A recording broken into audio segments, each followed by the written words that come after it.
नमस्कार मित्रों, an option पर एक बार फिर आप सबका स्वागत है। मित्रों, अगर आपने एन ऑप्शन को सब्सक्राइब नहीं किया, तो सबसे पहले जाइए और एन ऑप्शन को सब्सक्राइब कीजिए। मित्रों, आज के वीडियो में हम 12.3 का क्वेश्चन नंबर फर्स्ट को सॉल्व करेंगे। क्वेश्चन फर्स्ट है, name any two figures that have both line symmetry and rotational symmetry. हमें इस क्वेश्चन में एनी टू फिगर्स के नाम लिखना है जिनमें लाइन सिमेट्री और रोटेशनल सिमेट्री दोनों एक साथ होती है। लाइन सिमेट्री और रोटेशनल सिमेट्री। तो हम एग्जांपल्स लिखेंगे। पहला एग्जांपल है हमारा square. Square has both line symmetry as well as rotational symmetry. अब हम इसे अच्छे से एक्सप्लेन भी करते हैं। सबसे पहले line symmetry. Line symmetry square में किस प्रकार होती है? देखो, हमने क्या किया, एक स्क्वायर बनाया। स्क्वायर को हम लाइन के द्वारा टू इक्वल आइडेंटिकल पार्ट्स में डिवाइड कर सकते हैं।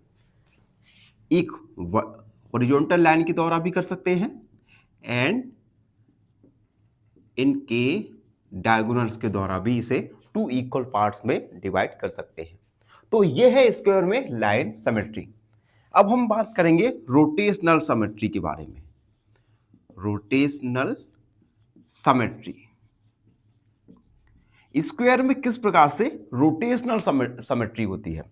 तो सबसे पहले तो हम एक स्क्वायर बना दिया हमने।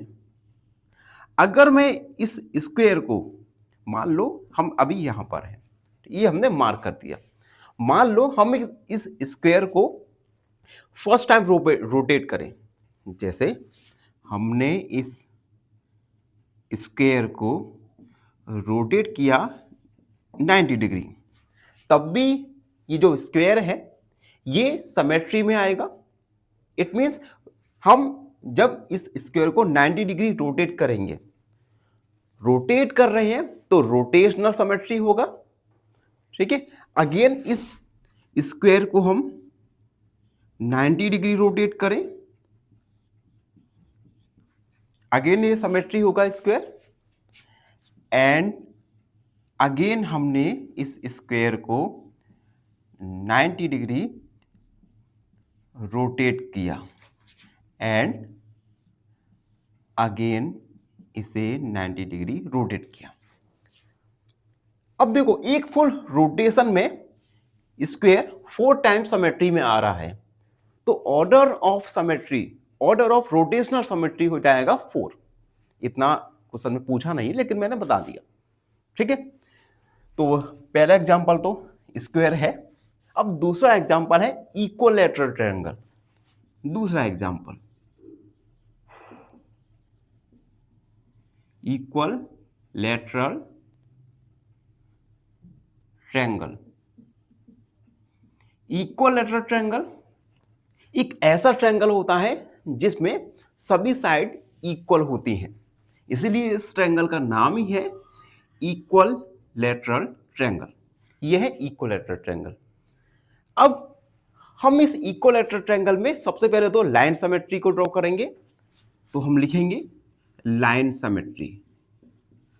लाइन सिमेट्री, ट्रायंगल ड्रॉ किया।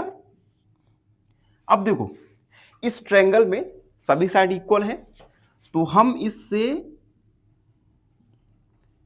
3 तरीकों से सिमेट्रिक बना सकते हैं। ठीक है, अब हम रोटेशनल सिमेट्री ड्रॉ करेंगे। तो हमने एक ट्रायंगल ड्रॉ किया, इक्विलैटरल ट्रायंगल। ठीक है, मान लो अभी हम यहां हैं। इस ट्रायंगल को जैसे ही हम रोटेट करेंगे, रोटेट कितना करेंगे हम? टोटल 3 टाइम्स इसे रोटेट कर सकते हैं। तो 360/3 यानी 120। जैसे ही हम इस ट्रायंगल को 120 बार रोटेट करेंगे, ये ट्रायंगल सिमेट्री में आ जाएगा। हमने इसे रोटेट किया 120 डिग्री पर, तब भी ये सिमेट्री में होगा। अगेन इसे 120 डिग्री पर रोटेट किया एंड अगेन इस ट्रायंगल को 120 डिग्री में रोटेट किया। तो इस प्रकार से हमने 2 एग्जांपल्स लिखे जिसमें line symmetry as well as rotational symmetry दोनों एक साथ रहती है। और भी कई एग्जांपल्स हो सकते हैं, आप कोई भी 2 लिख सकते हैं। इसी के साथ question number first complete solve हुआ। आई होप क्वेश्चन फर्स्ट का सॉल्यूशन आप सबको अच्छे से समझ आ गया होगा। अगर कोई डाउट भी रह जाता है तो उसे कमेंट में जरूर लिख दीजिए। और लास्ट में जाते जाते एक छोटा सा रिक्वेस्ट है, प्लीज चैनल को लाइक शेयर सब्सक्राइब जरूर कीजिए। फाइनली एक क्वेश्चन पूछूंगा आपसे। क्वेश्चन है, if 2:3 equal x:15 find x। Option A 8, option B 10 या ऑप्शन सी 12। इस क्वेश्चन का आंसर कमेंट सेक्शन में जरूर लिखिए। बने रहिए हमारे साथ एन ऑप्शन पर। धन्यवाद।